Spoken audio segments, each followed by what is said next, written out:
Is the non-player character theory a hoax? You've heard about this, the NPC idea. It's been pretty popular online over the last few weeks, but it goes back much further than just the last few weeks. And for those of you who aren't aware, it basically goes like this. There are a bunch of people saying now that perhaps a lot of the humans who we are surrounded by are in fact non-player characters, or at the very least, their behavior can be accurately modeled by the concept of a non-player character. So in other words, the people who are promoting this idea, what they're saying is that you might be able to think for yourself, you might have a soul, or you might have the capacity for your own thinking, but the people around you, many of them, do not. And so the consequences of this theory being accurate or being fair are that it should really change the way that you interact with people. Why would you try to interact with a non-player character the way that you would interact with a creature who can and does think for itself? So that's the basic idea of the non-player character theory, and I'm starting to wonder if this theory is in fact a hoax. Now, what I like to do at johnlebon.com and on this very YouTube channel that you're watching right now is look at an idea or a concept or a commonly held belief or even a fringe belief, whatever it is, and ask, well, what is the idea? Let's try and understand it. What is the evidence? Let's go and look for it. What is the logic? Let's think through it. And what is our own conclusion with all of this considered? So it's not about falling into a particular group or ideology, certainly not part of being some sort of movement. No, just looking at each thing as it comes along and weighing up the evidence and the logic for ourselves. Going back to the genesis of the NPC idea, I don't know where it first originated, but I do know that on places like Reddit, you'll see threads like this. This one was submitted 24 days ago, so we're talking early September 2018. And this is on the Reddit conspiracy. This particular person says there's this theory going around 4chan based off this study that said only about 25% of the population has an inner voice. So someone came up with the theory that most people alive today are NPCs, meaning they're not really autonomous human beings with souls, but they're more like unconscious beings who just respond to stimuli without really thinking.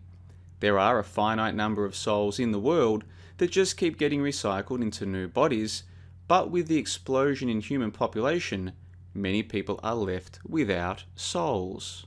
They go on to add more information, and then they link to a study, or at least they link to what they claim is a study, at psychologytoday.com. So if we go and take a look at that study on Psychology Today, the so-called study, we find out that it is in fact an article, more just like a written piece that is supposedly based on or inspired by a study.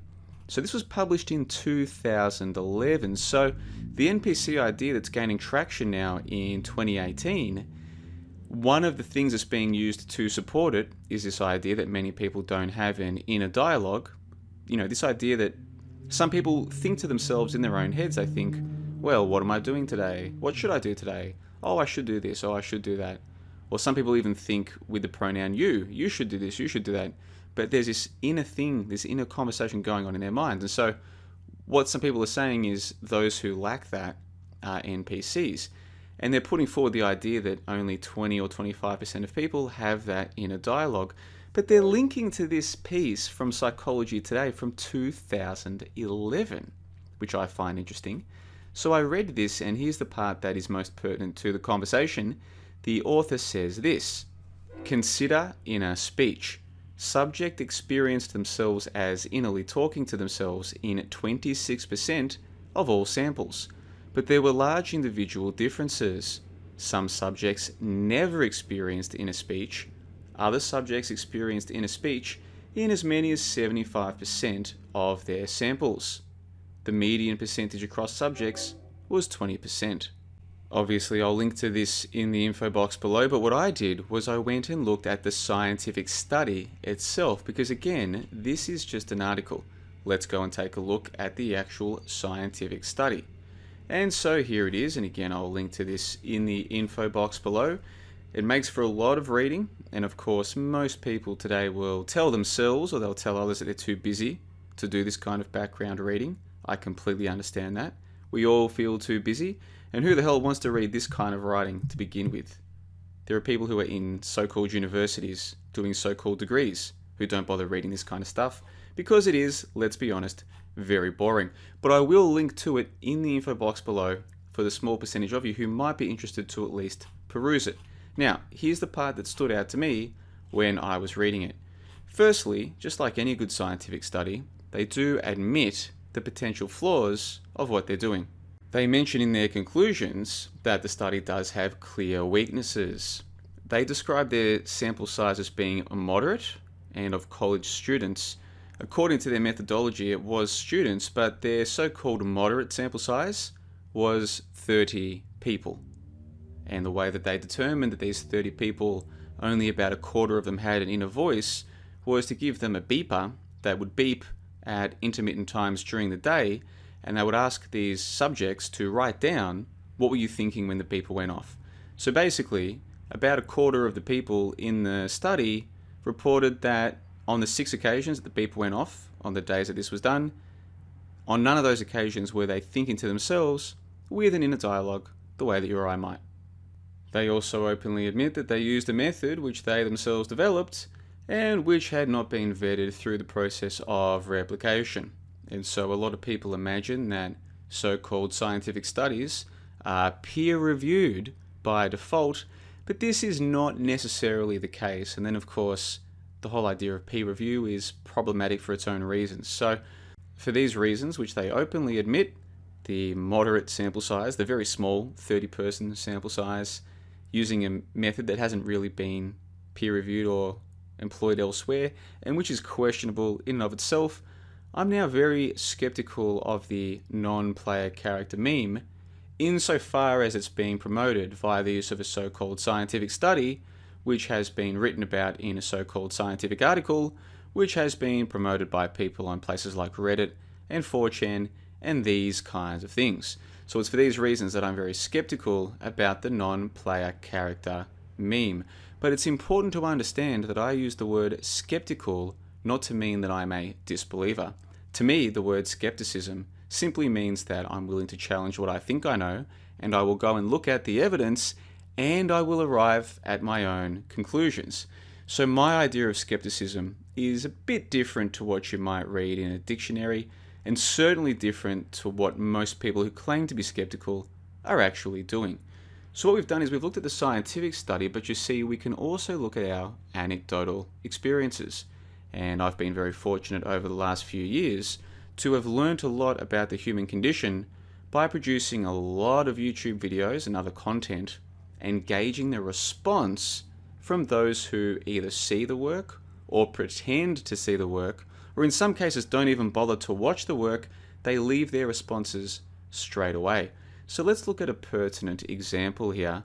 Earlier today, my time, I released a video entitled Jet Fuel Hoax Debunked, now onto Jet Engine Hoax. And what I was exploring was this idea that how many of us understand how a jet engine works? And if we look at how a jet engine works, is it possible that there's more that's going on than meets the eye? A great bulk of the commenters so far have either left one word or single sentence responses. Some of them have gotten triggered by the fact that I would even ask these questions. The conspiratards get upset because they think this makes us all look bad, because these people believe in a collectivism. They believe they're part of some kind of movement. On the other hand, the normies get triggered because to them the idea of a layman challenging an idea, that is in and of itself offensive, because they have been trained to always defer to experts.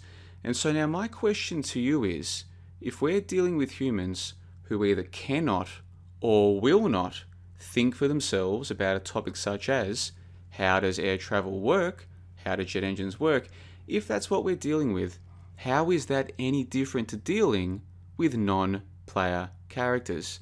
This isn't to say that we're living in an artificial reality or a simulated reality, and it's not to say that the people who are like NPCs are quite literally NPCs. No, it's to say that in terms of their behavior, to me, I don't see any difference between a person who can't question their beliefs and a non-player character. So if you're playing a video game, the non-player character has to play out what it is programmed to do. How is the average human today any different to that?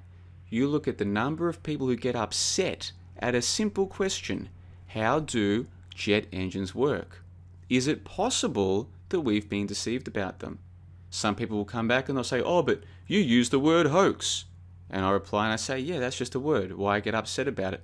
Let's explore the idea of the so-called jet fuel hoax and the so-called jet engine hoax. Let's just explore it. What's the problem? What do we have to fear? And so when I say that I believe that most humans today are just like non-player characters, it's not based on the meme that's going around Reddit. It's not based on an article on Psychology Today.